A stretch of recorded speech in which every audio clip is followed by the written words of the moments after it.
Welcome back to our channel. Sunday స్పెషల్గా Chettinad chicken fry చేసి చూపించబోతున్నాను. చాలా బాగుంటుందండి, స్పైసీగా యమ్మీగా. ఈ ఫ్రై పప్పులోకి, రసంలోకి, పప్పుచారులోకి సైడ్ డిష్గా సూపర్ అంటే సూపర్గా ఉంటుంది. సో మరి లేట్ చేయకుండా చెట్టినాడ్ చికెన్ ఫ్రై ఎలా చేయాలో ఇప్పుడు చూద్దాం.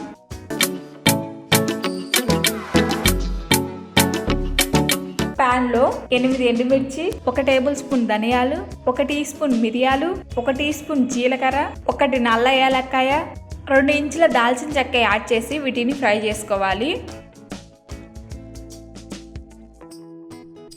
ఈ మసాలా దినుసులు ఫ్రై అయ్యి పూర్తిగా చల్లారబెట్టుకొని మిక్సీ జార్లో యాడ్ చేసి మెత్తటి పౌడర్ లాగా గ్రైండ్ చేసుకోవాలి. నెక్స్ట్ ప్యాన్లో 1/2 కప్ ఆయిల్ యాడ్ చేసి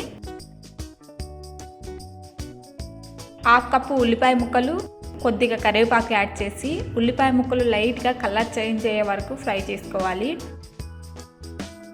1/2 టీ స్పూన్ పసుపు యాడ్ చేసుకొని కలుపుకోవాలి. 1 టేబుల్ స్పూన్ అల్లం వెల్లుల్లి పేస్ట్ యాడ్ చేసి అల్లం వెల్లుల్లి పేస్ట్ పచ్చివాసన పోయేంత వరకు ఫ్రై చేసుకోవాలి. అల్లం వెల్లుల్లి పేస్ట్ ఫ్రై అయిపోయిన తర్వాత క్లీన్ చేసి పెట్టుకున్న 500 గ్రాముల చికెన్ యాడ్ చేసి కలుపుకోవాలి.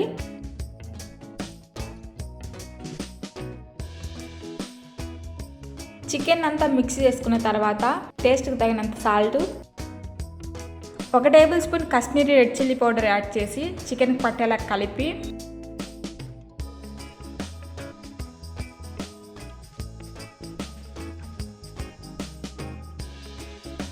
మూత పెట్టుకొని 8 నిమిషాలు మీడియం ఫ్లేమ్లో చికెన్ని కుక్ చేసుకోవాలి.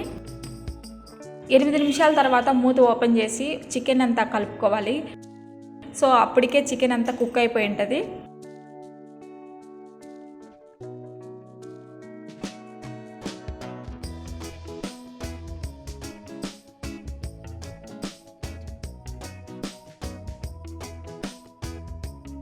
ఇప్పుడు ముందుగా గ్రైండ్ చేసి పెట్టుకున్న మసాలాను మీ టేస్ట్ని బట్టి మీరు యాడ్ చేసుకోండి. నేనైతే 2 టేబుల్ స్పూన్ యాడ్ చేస్తున్నా. మీ స్పైసీనెస్ని బట్టి మీరు మసాలాని యాడ్ చేసుకోండి. ఈ మసాలా యాడ్ చేసుకున్న తర్వాత అంతా చికెన్కి పట్టేలాగా కలుపుకొని మూత పెట్టుకొని 3 నిమిషాలు మీడియం ఫ్లేమ్లో కుక్ చేసుకోవాలి చికెన్ను.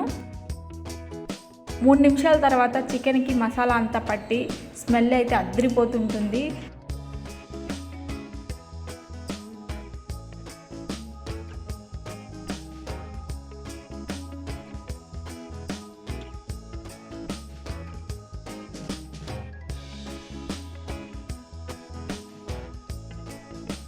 సో ఈ రెసిపీని మీరు కూడా ట్రై చేసి మీకు ఎలా వచ్చిందో కామెంట్ సెక్షన్లో కామెంట్ చేయండి.